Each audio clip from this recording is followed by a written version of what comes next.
समुद्र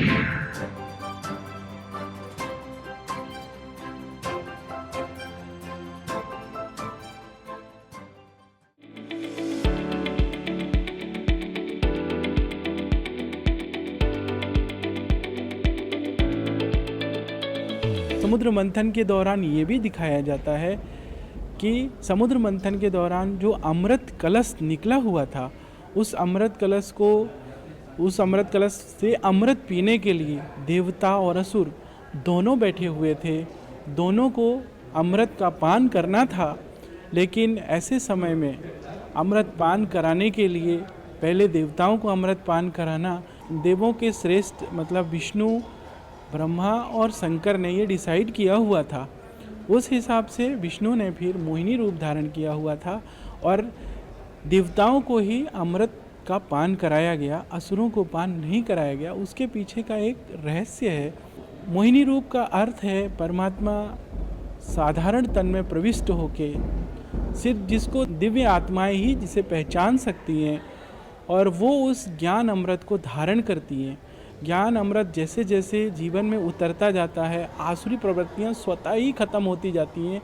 उस चीज़ का यादगार ये ज्ञान कलश से।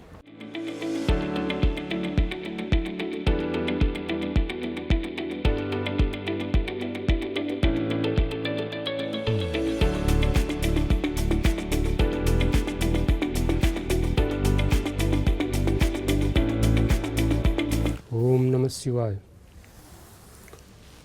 मैं स्वामी शंकरानंद तीर्थनामा परंपरा से जुड़ा हुआ सन्यासी। भगवान भोलेनाथ से, आदि गुरु शिव से हमारी योग परंपरा चली आ रही है। उसमें योग वाहिनी गंगा चलते चलते आधुनिक काल में पूज्य श्री उड़िया बाबा महाराज स्वामी पूर्णानंद तीर्थ तक पहुँची, फिर उड़िया बाबा से हमारे तक पहुँची है, जिसमें हम लोग समाधि का अभ्यास करते हैं। तो समाधि पथ, समाधि के मार्ग के माध्यम से परमात्मा को जानने को, अपने को जानने को, आत्म साक्षात्कार करना, ब्रह्म साक्षात्कार करना हमारा यह पथ है, यह मार्ग है। तो हम समाधि का अभ्यास करते हैं, समाधि के पथ पे चलते हैं। और जो भी व्यक्ति समाधि के पथ पे चलता है, ध्यान के माध्यम से, योग के माध्यम से परमात्मा को जानना पहचानना चाहता है, वो हमारे ही पथ का पथिक है और हम उसी के पथ के पथिक हैं। तो लक्ष्य सबका एक है, भिन्न भिन्न पथ है, सबका सम्मान करते हैं।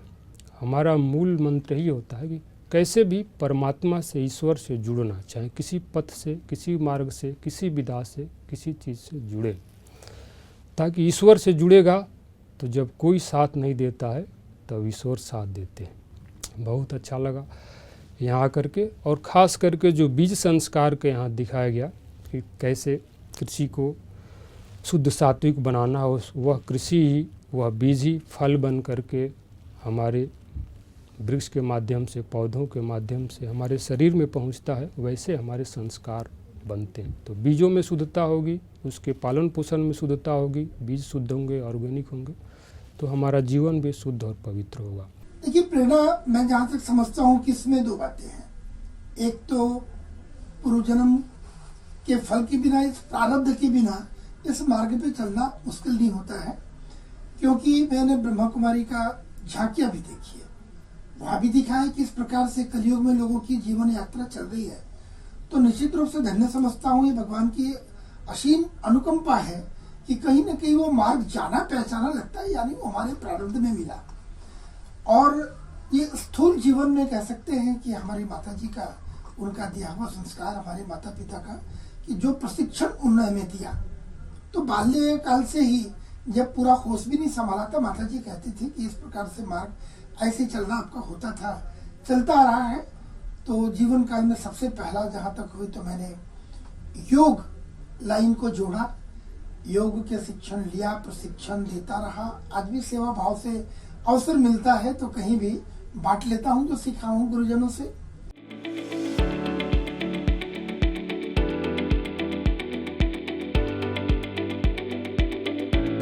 अपने गुणों अवगुणों को समझने का जो स्टॉल लगाया है, उसके माध्यम से बच्चों को बहुत प्रेरणा मिली और मैं बहुत खुश हूँ कि यहाँ आकर के हमें जो है अपने मन के बारे में, ज्ञान के बारे में और वृद्धि हुई, और उम्मीद करता हूँ कि जो भी दर्शक यहाँ आएंगे उनको ज्ञान की प्राप्ति होगी।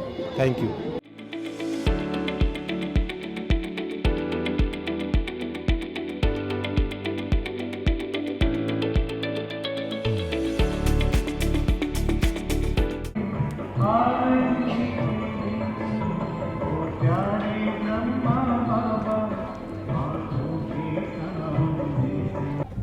ओम शांति। हम अभी संस्कृति मंत्रालय भारत सरकार द्वारा स्थापित कलाग्राम के प्रवेश द्वार पर स्थित हैं। हम कलाग्राम के अंदर प्रवेश कर रहे हैं। कलाग्राम में विविध तरीके से स्मृतियाँ हैं, चित्रण, गीत, बहुत सारे खान पान, ये सब सुविधाएं दी हुई है।